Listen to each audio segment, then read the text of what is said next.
the world? My name is Lucas Ginello, and this is the first episode of the Vesper Capital Podcast, where we find the smartest investors, entrepreneurs, fund managers, and traders, and have them share their experience and wisdom, which you can use to become better at managing money.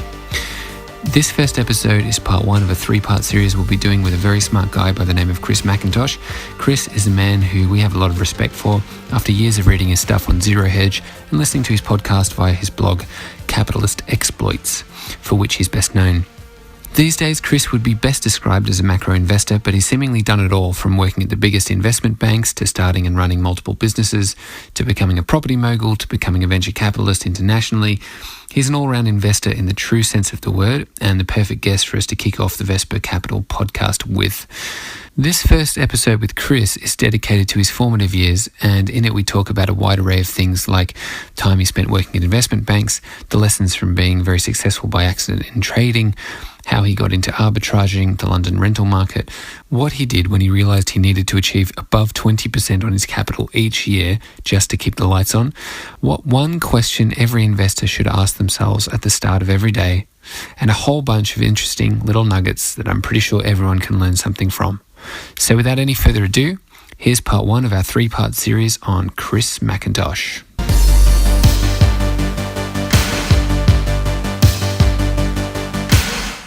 First of all, Chris, really appreciate your time. It's a real honor to be speaking with you after following your musings for quite a while. So thank you very much for being here. It's a pleasure to be here, Lucas. Now let's jump straight in. So you cover a lot of goings on in the markets with capitalist exploits. I see that Zero Hedge basically publishes everything that you put out.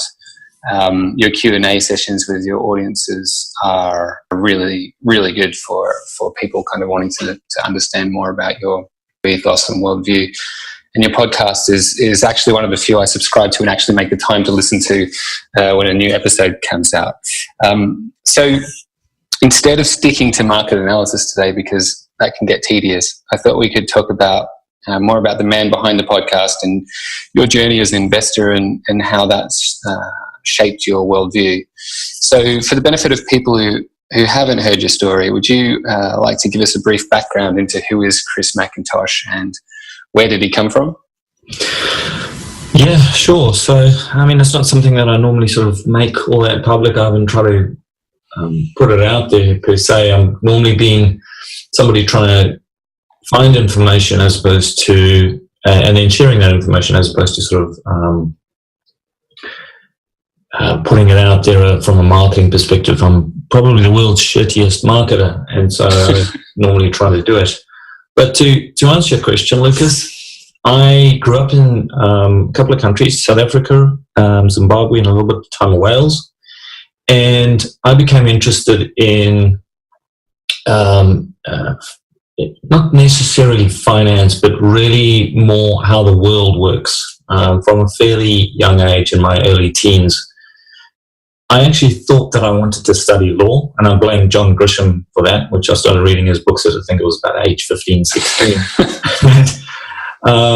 And so when I left school, I went to study law, correspondence at nights, because I was fortunate to be the son of broke parents, and so when I was out of school, I was on my own to navigate the world.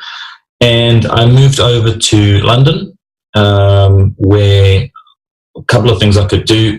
The currency exchange rate was extremely favorable, so I could pay my student dues in less than a week, I think it was, for a semester's dues, which was it had been a problem back in South Africa, where the only way that I could actually get to funding my studies was to actually take out loans. And the way that loans worked there was that they were repayable just like any other interest-bearing loan on, say, a mortgage. In other words, you didn't capitalize them to the end of your degree or whatever it is that you were studying. So that meant that you had to work, which I tried for a very, very short period of time to do. But at interest rates that exceeded 20%, it was a bit of a nightmare. Yeah. So long story short, I ended up in London. And I was very, very fortunate, Lucas, in that at the time it was the mid to late 90s, and that was the beginnings of the dot-com boom. I found work in investment banks where I basically worked my tail off, made a good impression with a number of people, and worked my way up there, while still studying at night. So I literally didn't really have a life. I would work 80, 90-hour work weeks at the banks, and then I would go home and study until 1, 2 o'clock in the morning, get up and do it all over again. And for how long was this? Like a few years? Yes, I was there for, what would it have been, about 6, 7 years. During that period, I became quite interested. I became very, very interested in investment markets. I was working in fund management and with a lot of the fund managers and traders. So that became that was my world. Again, if you're spending that much time on it, then it's hard for it not to be your world. And during that process, I started taking the small amounts of capital that I had, which I was saving, and trading it. I ended up being extremely successful. I would say lucky. I actually wrote an article about this, how I traded oil, and I literally bottom ticked the market and bought a lot of leaps. Oh, amazing! So I was just gonna ask you which asset class you were talking about. So this was so you were working in commodities in the investment. No, I wasn't. But I was studying that on lunchtime break kind of things. I was interested in that market. There was a trader that I was friendly with, and we were discussing. It wasn't necessarily commodity markets. It was kind of.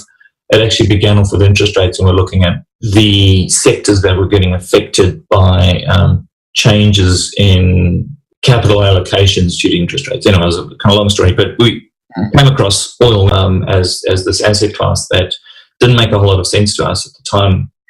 Anyways, long story short, I bought a whole lot of long-dated call options, bottom ticked the market, and it literally turned around and it just went straight up. So I made a lot of money in that, and then I turned around and vaporized a lot, as you do. Right? Yeah, I was going to say. Because obviously I was a genius. I knew everything that needed to be known, and Soros didn't have anything on me.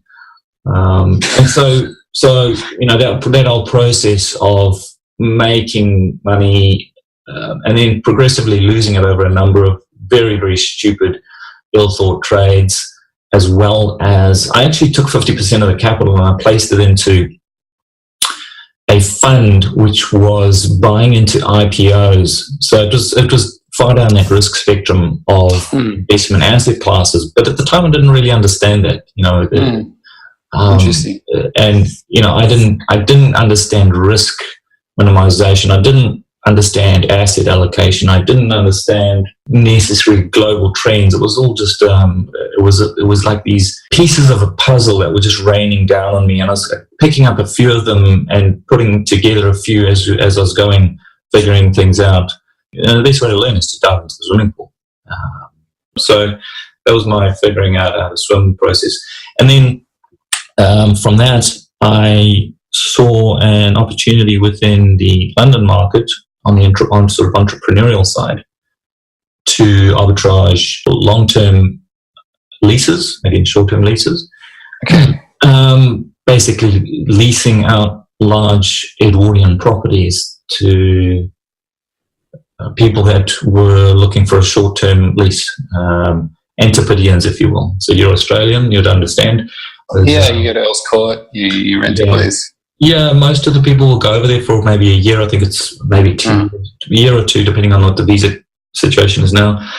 The difference between the long-term lease and the short-term lease was significant, to the extent that I could take those long-term leases, and because of the demand, I could be filled on renting out bedrooms, for example.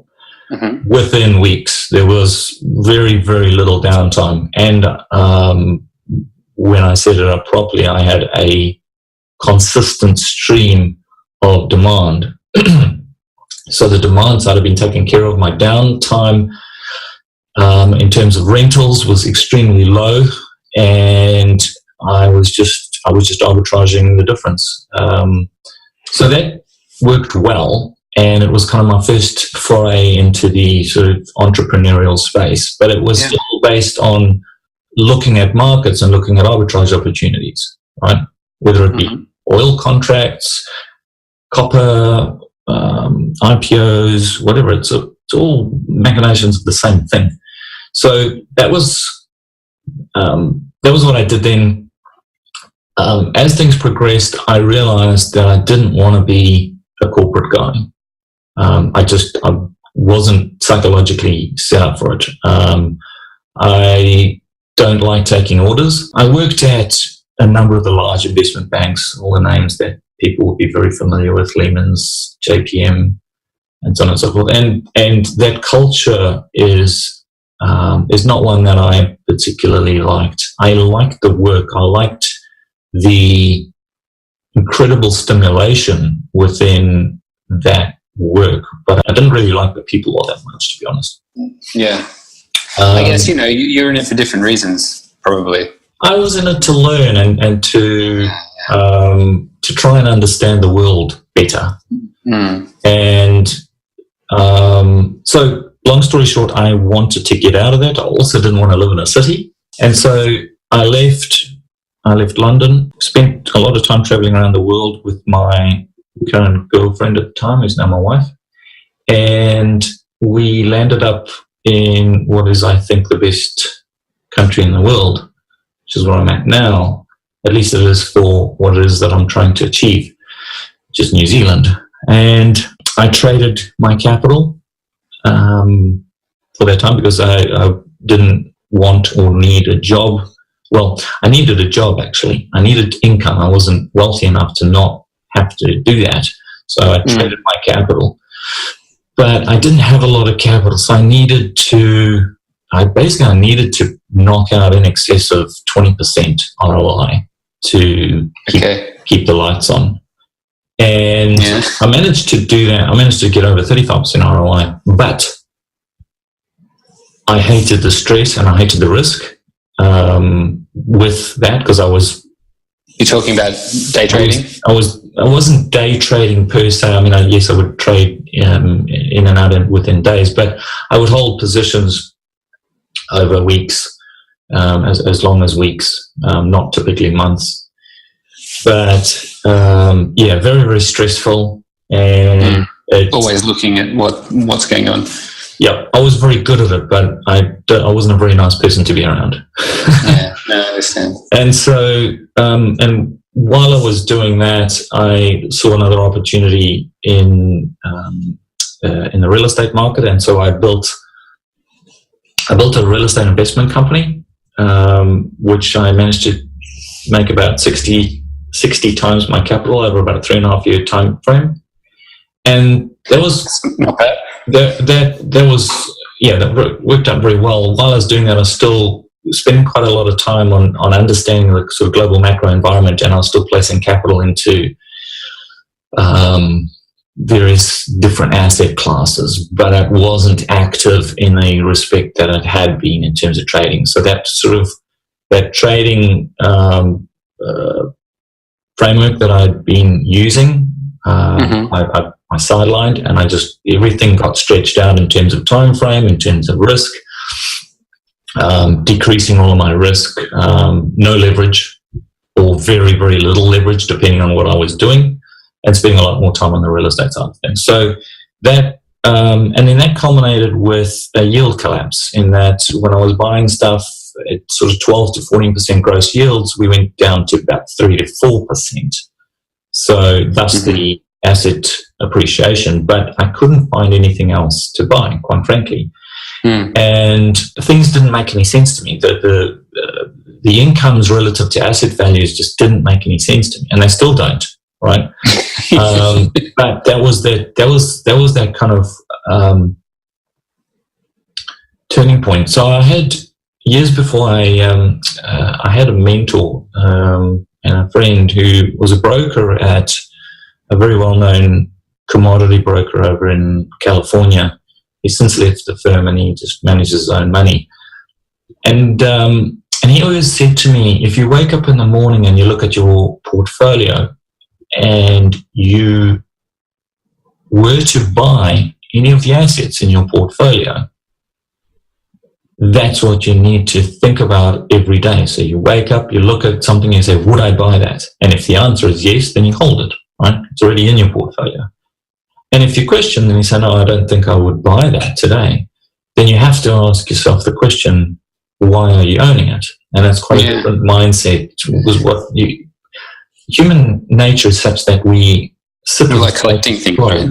We sit with the status quo. You own something and you go, oh, well, I bought it at a good price, and so I've made money. And then you start justifying it or rationalizing holding it. And that's not necessarily the best way to actually value a business, because if you weren't going to, each day what you're doing is you're actually buying it. By keeping your capital in it, you're buying it. You're long, right? You're long because, well, it's a very interesting kind of simple way of looking at it. So I tried to do that. I try to do that regularly. And when I looked at my real estate portfolio, I realized, would I buy this today?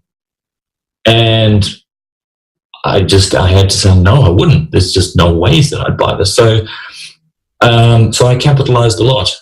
Within about 3 months, I liquidated an entire portfolio, just closed the business down, everything. Did it feel really good doing that? It did. I built it intelligently, so it wasn't taking a lot of my time. Everything was managed. Everything was, I was really just looking at numbers on my balance sheet and income statements,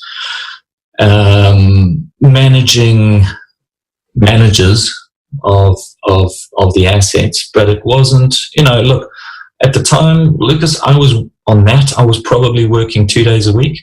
And then the balance of the time I was spending understanding the sort of global macro environment and playing with my kids on the beach. So it wasn't something that felt good in the respect that I was like, oh, I'm out of that and I'm not spending time on it, and it was stressful. It wasn't that. It felt good sort of intellectually, in that I hadn't realized the risk that I was taking to a certain extent. Right. Until you ask yourself that question of, would I own this today? And if you realize that you wouldn't purchase it today, you are taking that risk by holding it, because you're doing the same thing. And when I looked at it like that, I was like, I'm taking a lot of risk. My leverage ratio was way, way down. I'd liquidated a number of assets as I was buying and selling, so that I had very low debt. My LVR was under 20%. And strong cash flow. So the market could have crashed and I wouldn't have been affected in cash flows. My cash flow statement would have been just as good, right? But my balance sheet would have looked terrible. And so then you ask yourself the question, could I place the capital somewhere else? And during that process, just to kind of finish it off, I'll try and make it as quick as I can. For all people, but during that process, I'd identified that there would be a shift of capital in the markets from the public markets into the private.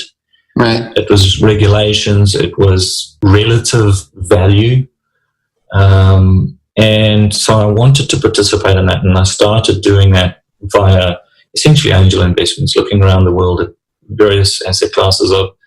In my travels, I'd spent a lot of time looking at various countries and meeting a lot of interesting people. So I started reaching back out to that network and going and looking at interesting assets and small companies and investing in them. So that was done on really more like angel investing, where you're putting in $20,000, $50,000 into deals, but the market cap of the company might only be $1 million. Yeah, no, well, my first question about that whole thing is, how do you manage that, especially if it's internationally you're talking about? Yeah, so that was all passive, right? It was very passive. Okay. And I was doing it alongside friends and colleagues. Right. And but in terms of that structural shift of capital moving into the private space, I wanted to participate in that in a more intelligent fashion. And so I came up with an idea of leveraging a group of people who were like me, quite frankly, where we could bring more capital to the table and thus provide a whole lot more leverage to the actual deal, because then I could get board seats. I could structure the deal to be much, much more favorable for myself and for anybody coming in with me. And at the time, I bumped into another guy who was a marketing guy, and he wanted to do that with me. And he said, "Look, I can market what you're telling me. It sounds great." So that was kind of the beginnings of the business, which we started off sort of late 2012, investing into early stage venture capital, and that then I exited that beginning of this year. I think I was probably about a year too late. I should have gotten out earlier, and I tried to change some structure in the business, but for a number of reasons that couldn't take place. But essentially, I had kind of a similar situation to that which I had with the real estate, where yields have gone from 12% to 3%, and you're looking around saying, "What do I buy? What do I buy?" Now, to give you some context, when I first started getting into a lot of these early stage deals, and this was sort of 2010, 2011, 2012, even 13, you're trying to compare apples to apples here. Pre-money raises for businesses were around about $5 million. And a comparative business today, you're looking at about 25. So the valuations have gone through the roof on a comparative basis. And the supply has increased as well. All you need to do is especially in the US, go and have a look on, actually both West Coast and East Coast. And there's no shortage of some startup that's trying to build an app that's going to make you a better coffee or whatever it happens to be.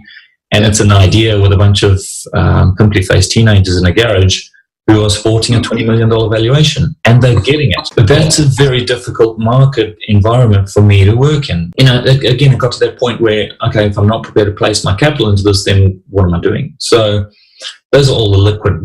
And look, that's way down the risk spectrum. You're talking about the portion of your portfolio, depending on your risk profile and your age and your a ton of other different metrics, you're probably looking at 5 to 10% of your NAV that you've been placing into that stuff. So all well and good, because it's illiquid. You're going to get liquidity at some point from maybe 3 years to 10. It just depends on how the particular investment is. But the point is, it's very far down the risk spectrum anyway. And if you look at what's going on today, you're not getting paid to take that risk in the same way. No. Which is all part and parcel of central bank policy and how it's forced investors further and further down the risk curve. We've seen it in the bond market, Lucas, whereby investors, so corporate debt, for example, is at all-time highs. Emerging market debt, and I spoke about this a couple of weeks ago, is at all-time highs. And if you look at the emerging markets, you've got bond issuance this year for 2016 is like triple what it was last year, and it's all taken up, at the lowest yields in history. And if I look at the fundamentals of those bond issues, they're actually worse than they were if we go back 10, 15 years ago. The fundamentals are actually worse, and yet the yields are lower, and there's insatiable demand for them. And the reason that is the case is because investors have been struggling to find any decent yield in this yield-starved environment. And so their money, right? And so you get pushed further and further down the risk curve in order to find yield. Anyway, so I'll just quickly close up on the venture capital side of things. So sure. I left that business. I literally handed over to my the business partner that I had at the time. Said, "It's all yours. I can't do this anymore." And so my focus is on, to a large extent, passive investments into sort of deep value. Again, I don't have to do a whole lot in that space. where I don't want to be risking capital. And then focusing, my core focus has been on looking for asymmetry in the markets, which incidentally, there is very little shortage of. There is no shortage of it because of the mispricing of assets due to bank policy. So, so that's really where my focus is on, and it's looking across asset classes globally to identify things that are quite literally out of whack. And that doesn't mean that I can make money on them necessarily. It just means that on a probability scale, they will revert to the mean at some point. So if you take, say, 10 different strategies across asset classes which are really, really mispriced, you basically land up with a portfolio structure which is actually not dissimilar to how venture capital works. A lot of venture capital guys will invest in, say, 10 deals with the anticipation that one of those deals will be 50, 100x deal, right? And the others will, maybe 3 or 4 of them will do okay, and the others will blow away and go bankrupt. And then I'm looking for trigger points that can turn those markets and then press the trade on them. That was part 1 of our 3-part series with Chris MacIntosh of Capitalist Exploits. I hope you enjoyed hearing about Chris's journey as an investor. If you have any questions for Chris, you can get in touch with us and we'll put them to him. Just hit us up via Twitter at Vesper Cap. Now, listeners can and should subscribe to Capitalist Exploits' various content, which can be found at capitalistexploits.at, or just search for Capitalist Exploits in your favorite search engine. I recommend Chris's podcast, which is an amazing education in the sorts of things we've been discussing today, and his books, which can be downloaded for free on the site. Say hello to him on Twitter also at capitalistexp. Finally, anything that we've made reference to in this interview should be available in the show notes. But if it's not, just get in touch with us again at Vesper Cap on Twitter, or go to vesper.capital and get in touch there. Thanks for listening.